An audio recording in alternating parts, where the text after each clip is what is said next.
Talk about corruption. Have you heard of ALEC yet?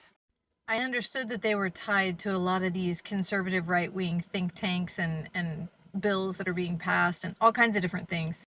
But it's a little bit more than that. Drawing criticism from anti-corruption and watchdog organizations for designing laws behind closed doors without any input from the public.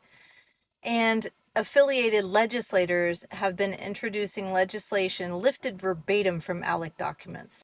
This is a good point. When I first started looking into all this stuff, I was like, how is it possible that these think tanks are writing things that are going into legislation? Like, that seems illegal. And it is.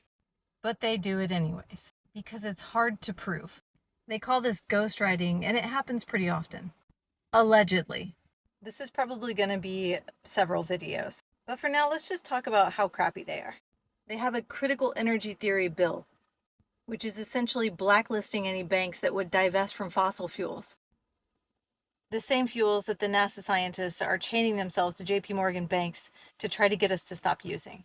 Not only enabling, but also defending anti-LGBTQ hate, literally working to prevent companies from diversifying their staffs or taking any kind of stance on social issues. This is supposed to be a company. Why are they going out of their way to be hateful towards people? You can find these articles on alecexposed.org. This one takes a look at how ALEC is a corporate-funded charity that pays for lawmaker trips to resorts, where they leave with ready-to-pass bills. I wonder which lawmakers would be affiliated with this company. Here are a few. Pause to read.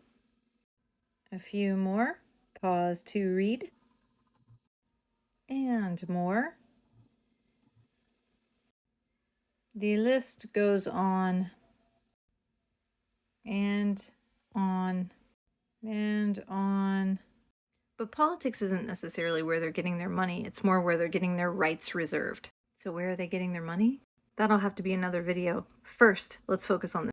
This is Paul Weyrich, co-founder of ALEC and other conservative organizations, including the Heritage Foundation. And guess what? He's an evangelical Christian nationalist. No shit. Okay, but how does an evangelical Christian nationalist get this big? I'll tell you. In 1996, they were worried they were going to go under. Ironically, so were major corporations. Paul saw his business struggling and all these major corporations struggling, and he thought, we sure could help them. And they sure could help us. And that they did. Out of time now. Next video will go into the major corporations that are with them. And there's a lot. And we need to do something about it.